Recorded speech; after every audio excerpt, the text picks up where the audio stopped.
আমি শরিয়া আইনে বিশ্বাসী, কারণ আমরা দেখেছি এই গণতান্ত্রিক রাষ্ট্র আমাদের ভাই শরীফ ওসমান হাদির বিচার করতে পারে নাই। আজকে শরিয়ার শাসন থাকলে আমরা কেসাসের বাস্তবায়ন দেখতে পেতাম। এখন আমার প্রশ্ন হলো, শরিয়ার শাসন ব্যবস্থা করার জন্য আমাদের কি করণীয়? খুবই দুর্ভাগ্যজনক বাস্তবতা যে আমাদের দেশে আসলে ন্যায় বিচার আজও পর্যন্ত প্রতিষ্ঠিত হয়নি।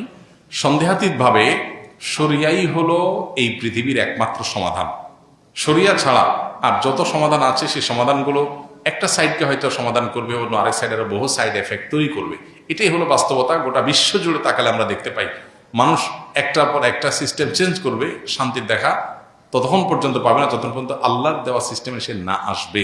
সো শরিয়া দ্বারা শাসিত হওয়ার তামান্না, আকাঙ্ক্ষা প্রত্যেক ইমানদারের মধ্যে থাকতে হবে যে আমি আল্লাহর গোলাম, শুধু নামাজের ক্ষেত্রে আল্লাহর কথা মানতে চাই না, আমার পুরো জীবনের সব ক্ষেত্রে আল্লাহর কথা মানতে চাই। এই মানসিকতাটা প্রত্যেক ইমানদারের মধ্যে থাকতে হবে।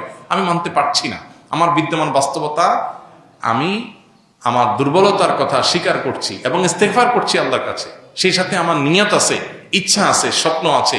এই চেষ্টা করতে হবে যে আমি ভালো চাই, শরিয়া চাই সব ক্ষেত্রে। এই চাওয়াটুকু অন্তত ইমানদারের মধ্যে থাকা উচিত। কিন্তু আমাদের গণতান্ত্রিক এই বন্দোবস্ত এবং এই সমাজ বিদ্যমান বাস্তবতা এটা আমাদের উপরে এমনভাবে ঝেঁকে বসেছে যে আমরা এই চ্যাপ্টারটাই ভুলে গেছি যে এখানে আল্লাহর বিধিবিধান মানার ইস্যু আছে। আমরা অনেকে মনে করি এই যুগে বোধহয় অচল। এটা একটা বড় পরীক্ষা আমাদের জন্য, অ্যাসিড টেস্ট। এই আমলে নামাজ পড়া, রোজা রাখা যত সহজ, এই জিনিসটা এত সহজ না। এই ইমানটাকে খুব ভালো করে আমাদের মধ্যে এস্টাবলিশ করতে হবে। সেই সাথে মানুষকে সচেতন করা প্রত্যেকটা জায়গাতে আল্লাহর দ্বীনই যে আমাদের জন্য কমপ্লিট কোড অফ লাইফ, এর বাইরে আর কিছু যে সমাধান হতে পারে না, এটাই যে চূড়ান্ত সমাধানের পথ, সেটা মানুষকে যেমন বোঝানো দরকার। সেই বিউটি সৌন্দর্যগুলো মানুষের মধ্যে এস্টাবলিশ করা দরকার, নিজের মধ্যে এস্টাবলিশ করা দরকার। আমরা অনেকে নিজে শরীয়ত চাই কিন্তু নিজের মধ্যে শরীয়ত নাই, বা আমি শরীয়তের চর্চা নিজে ঠিক মতো করি না। এই জায়গাগুলোকে আমাদের রিকভার করা দরকার।